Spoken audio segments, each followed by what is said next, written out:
Welcome to my channel. ಇವತ್ತು ಮೈಸೂರು ಪಾಕ್ ಮಾಡೋ ವಿಧಾನ ಹೇಳ್ತಾ ಇದ್ದೀನಿ, ನೋಡ್ಕೊಳ್ಳೋಣ. 2 ಕಪ್ಪು ಕಡಲೆ ಹಿಟ್ಟು ತೊಗೊಂಡಿದೆ, 2 ಕಪ್ಪು ಸಕ್ಕರೆ ತೊಗೊಂಡಿದೆ, ಸೇಮ್ ಮೆಜರ್ಮೆಂಟು. ಹಾಗೆ ಬಾಣಲಿಗೆ 2 ಕಪ್ ಎಣ್ಣೆ ಹಾಕ್ಕೊಂಡು ಇದು ಮಾಡಿದೆ. ಸಕ್ಕರೆನ ಕರಗಿಸ್ಕೋಬೇಕು. ಒಂದು ಬಾಣಲಿಗೆ ಹಾಕ್ಬಿಟ್ಟು ಒಂದು ಅರ್ಧ ಕಪ್ ನೀರು ಹಾಕ್ಕೊಂಡು ಅದನ್ನ ಕರಗುವಷ್ಟು ಮಾತ್ರ ಹಾಕಬೇಕಷ್ಟೆ, ಒಂದೆಳೆ ಪಾಕ ಬರೋ ತನಕ. ಹಾಗೆ ಇನ್ನೊಂದು ಕಪ್ಪು ಎಣ್ಣೆ, 3 ಕಪ್ ಎಣ್ಣೆ ಬೇಕಾಗುತ್ತೆ. ಅದನ್ನು ಕಡಲೆ ಹಿಟ್ಟಿರುತ್ತಲ್ಲ ಅದಕ್ಕೆ ಅದನ್ನ ಚೆನ್ನಾಗಿ ಮಿಕ್ಸ್ ಮಾಡ್ಕೋಬೇಕು. ಅದು ಗಂಟು ಬರದೇನೆ. ಇದರಲ್ಲಿ 2-3 ಥರ ವಿಧಾನ ಇರುತ್ತೆ. ಹಾಗೆ ಅದು ಸಕ್ಕರೆ ಪಾಕಕ್ಕೆ ಹಾಕ್ಕೊಂಡು ತಿರುಗಿಸ್ಕೋಬೋದು. ಈ ಥರನೂ ಮಾಡಿಕೊಂಡ್ರೆ ಇನ್ನೂ ಈಸಿ ಆಗುತ್ತೆ ಅಂತ. ಗಂಟಿಲ್ದೇ ಸ್ವಲ್ಪ ಈ ಥರ ಚೆನ್ನಾಗಿ ಮಿಕ್ಸ್ ಮಾಡ್ಕೊಂಡು ಅದು ಚೆನ್ನಾಗಿ ಗಂಟಿಲ್ಲದೆ ಇರೋದಂಗೆ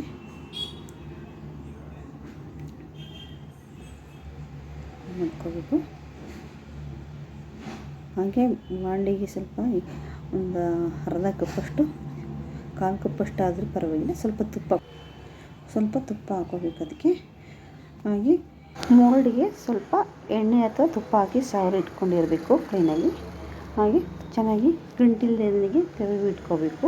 ಈ ಸಕ್ಕರೆ ಪಾಕಕ್ಕೆ ಇಟ್ಟಿತ್ತಲ್ಲ ಅದನ್ನ ಚೆನ್ನಾಗಿ ಒಂದೆಡೆ ಪಾಕ ಬರೋ ತನಕ ಸ್ವಲ್ಪ ಎಲ್ಲನೂ ಇದು ಮಾಡಿಕೊಂಡು ತಿರುಗಿಸ್ಬೇಕು. ಅದು ನೋಡಿಕೊಂಡು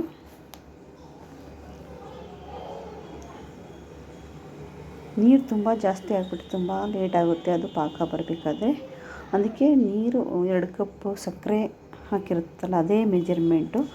2 ಕಪ್ ಸಕ್ಕರೆ ತೊಗೊಂಡು 2 ಕಪ್ಪು ಕಡಲೆ ಹಿಟ್ಟು, ಎಣ್ಣೆ 3 ಕಪ್ ಬೇಕಾಗುತ್ತೆ ಅದಕ್ಕೆ. ಹೀಗೆ ಈ ಸಕ್ಕರೆ ಪಾಕ ಈ ಥರ ಬರ್ತಾ ಇರುತ್ತೆ. ಸಕ್ಕರೆ ಕರಗಕ್ಕೇನು ಒಂದು ಅರ್ಧ ಕಪ್ ನೀರು ಹಾಕಿದ್ರೆ ಸಾಕು. ಈಗ ಒಂದೆಳೆ ಪಾಕ ಬಂದಿದೆ. ಇದಕ್ಕೆ ಕಲಸಿಟ್ಟಿರುವಂಥ ಕಡಲೆ ಹಿಟ್ಟನ್ನು ಎಣ್ಣೆಯಲ್ಲಿ ಇದು ಮಾಡಿರೋದನ್ನ ಅದನ್ನ ಚೆನ್ನಾಗಿ ನಿಧಾನಕ್ಕೆ ಹಾಕ್ಕೊಂಡು ಚೆನ್ನಾಗಿ ತಿರುಗ್ಕೋತಾ ಇರಬೇಕು. ಅದೇ ಮೀಡಿಯಮ್ ಫ್ಲೇಮ್ನಲ್ಲಿ ಹಾಕಿ ನಿಧಾನಕ್ಕೆ ಚೆನ್ನಾಗಿ ಇದು ಮಾಡ್ಕೋಬೇಕು. ತಿರುಗ್ತಾನೆ ಇರಬೇಕು. ಅದನ್ನ ಅಲ್ಲದೆ ಹೋದರೆ ತಳ ಹತ್ಕೊಂಡ್ಬಿಡುತ್ತೆ. ಹಾಗೆ ಕಾಯಿಸಿಕ್ಕಿಟ್ಟಿತ್ತಲ್ಲ ಎಣ್ಣೆ, ಅದನ್ನ ಸ್ವಲ್ಪ ಆ ಟೈಮ್ಗೆ ಚೂರು ಸ್ವಲ್ಪ ಬಬಲ್ಸ್ ಎಲ್ಲ ಕಮ್ಮಿ ಆದಮೇಲೆ ಮತ್ತೆ ಹಾಕಬೇಕು. ಅದು ಮತ್ತೆ ಅದು ಬಬಲ್ಸ್ ಕಮ್ಮಿ ಆಗೋ ತನಕ ಇದು ಮಾಡಿಕೊಂಡು ಹಾಗೆ ಚೆನ್ನಾಗಿ ತಿರುಗ್ತಾನೆ ಇರಬೇಕು. ಗಂಟು ತಳ ಹತ್ಕೋಬಾರ್ದು, ಆ ಥರ ಮಾಡ್ತಾ ಇರಬೇಕು.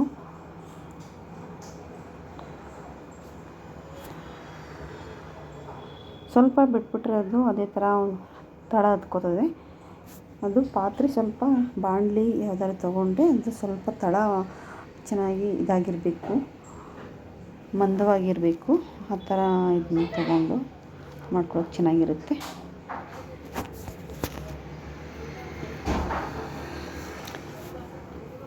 ಆದರೆ ಈಸಿ ಇರುತ್ತೆ. ಸ್ವಲ್ಪ ತಿರುವುದು ಅಂದರೆ ಸ್ವಲ್ಪ ಕೈ ನೋವು ಬರುತ್ತೆ ಅಂತ ಇರುತ್ತೆ. ಆದರೆ ನಿಧಾನಕ್ಕೆ ಕೈ ನೋವು ಬರುತ್ತೆ ಅಂತ ಬಿಡಬಾರ್ದು.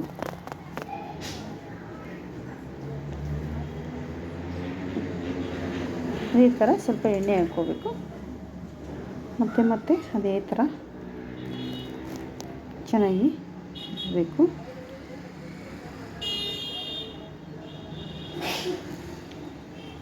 ಆ ಥರ ಆಗ್ತಾ ಇದ್ದಾಗ ಅದು ಎಣ್ಣೆ ಕರೆಕ್ಟಾಗಿ ಹಿಂದೆ ಇದನ್ನೆಲ್ಲ ಮೆಜರ್ಮೆಂಟ್ ತೊಗೊಂಡಿದ್ವಲ್ಲ ಅಷ್ಟಕ್ಕೆ ಇದಾಗುತ್ತೆ. ಈಗ ಆಗ್ತಾ ಬರ್ತಾ ಇದೆ. ಈ ಥರ ಬರಬೇಕು.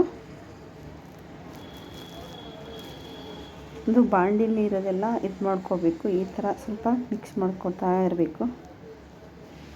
ತಳ ಹತ್ಕೊಳ್ಳೋದಿಲ್ಲ. ಅದು ಮಾಡ್ತಾ ಅದು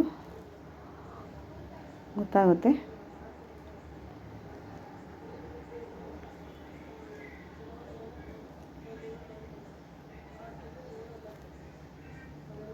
ಅದಕ್ಕೆ ಬರಬೇಕು.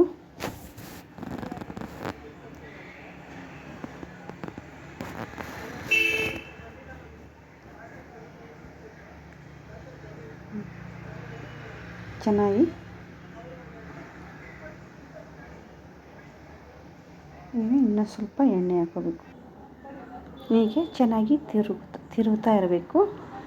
ಈಗ ತಳದಲ್ಲಿ ಇರೋದೆಲ್ಲ ಅದು ಕಚ್ಕೊಳ್ಳೋದು ಸ್ವಲ್ಪ ನಿಲ್ಲುತ್ತೆ. ಅದೇ ಥರ ಈ ಥರ ಎಲ್ಲ ಬಿಟ್ಕೋತಾ ಇರುತ್ತೆ.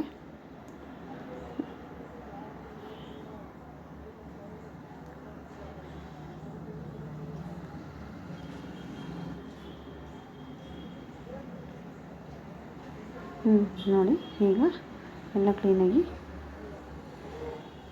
ಬಿಟ್ಕೋತಾ ಬರ್ತಾಯಿದೆ. ಈಗ ಒಂದು ಅದಕ್ಕೆ ಬರ್ತಾಯಿದೆ.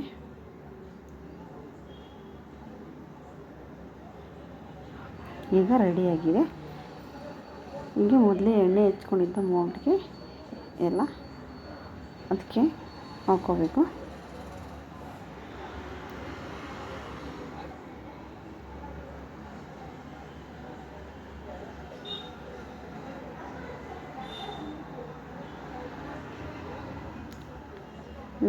ಇದು ಆರಬೇಕಾದ್ರೆ 2 ಅವರ್ಸ್ ಆದರೂ ಬೇಕಾಗುತ್ತೆ. ತುಂಬ ಇದಾಗಿರುತ್ತೆ.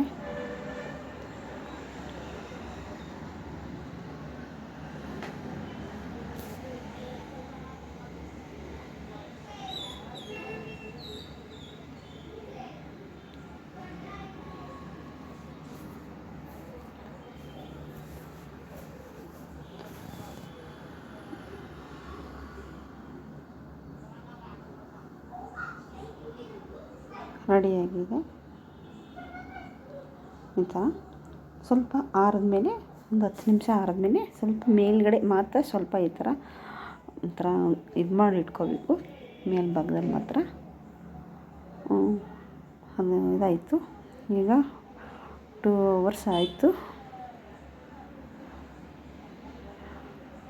ಈಗ ಮತ್ತೆ ಅದನ್ನ ಡೀಪಾಗಿ ಸ್ವಲ್ಪ ಕಟ್ ಮಾಡಿ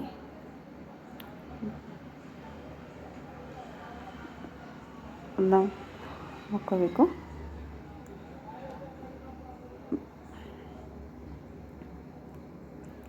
ನೋಡಿ ಈ ಥರ ಚೆನ್ನಾಗಿರುತ್ತೆ. ಏನು ಚೆನ್ನಾಗಿ ಬಂದಿದೆಯಲ್ಲ.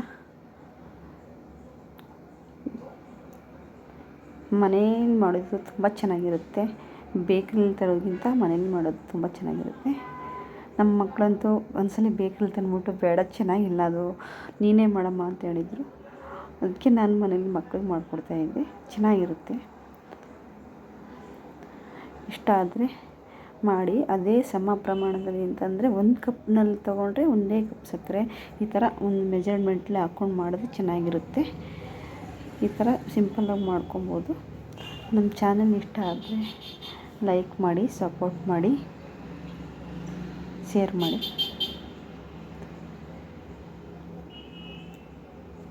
ಮೈಸೂರು ಪಾಕ್ ತುಂಬ ಚೆನ್ನಾಗಿರುತ್ತೆ. ಟೇಸ್ಟ್ ಅಂತೂ ಅದ್ಭುತ.